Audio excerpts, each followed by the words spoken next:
At this place in history, we're in Colchester with Executive Director of the Vermont Historical Society, Steve Perkins. Steve, we are standing on the side of a road. I don't really see anything here. We're standing right on the side of Route 2, running right behind us here, and you can see from the sign that in Colchester at least, it is called the Roosevelt Highway. Okay, I'm catching on. So the highway is our place in history. It is our place. Almost 100 years ago, this wasn't Route 2, this wasn't Main Street, this was the Roosevelt Highway, and it stretched from Portland, Maine to Portland, Oregon. So which Roosevelt are we talking about? So we're talking about Teddy Roosevelt. Okay. So Teddy Roosevelt died in January of 1919. And in March of that year, a civic group, now what we would call a Chamber of Commerce in Minnesota, said, hey, we need to create an auto trail across the northern part of our country, and we're going to call it the Teddy Roosevelt International Highway. Now, in 1919, there was no such thing as a U.S. highway, a federal highway, or really most states didn't even have state highways. It was just roads. So people got together much like they did to create, say, hiking trails, and they would create these auto trails, and they'd even flag them.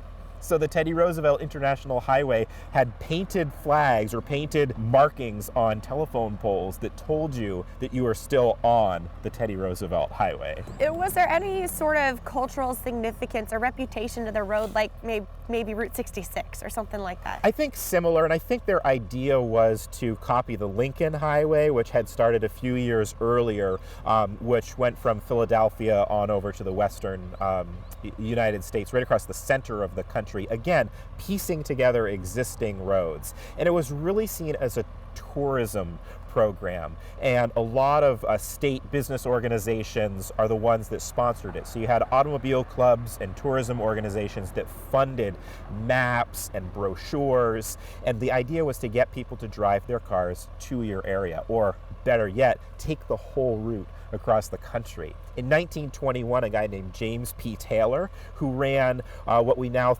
know as the Vermont Chamber of Commerce, wrote this really flowery brochure with great illustrations in it, and he picked out different sites all across the state of Vermont and said how those sites related to Teddy Roosevelt. Some really close, like we know that Teddy Roosevelt was having a banquet in Isle of Mont when he heard that President McKinley had been shot. Others, not so much. I think a lot of it was made up. So Taylor said, you would be eager to explore the Vermont labyrinth, even to its tiniest, most exquisite valleys, each enlivened with its own brooklet, each crowned with its own personal hills. The joy of the maze of Vermont's roads is that the quick succession of angles and curves means infinite variety, ever some new picture. This is a great brochure. Vermont Historical Society has a new initiative called Digital Vermont, and so if you go to digitalvermont.com, you can take a look at this entire brochure. Hey, print it out, take the trip, read the commentary. It's really cool. Road trip ready. At this place in history.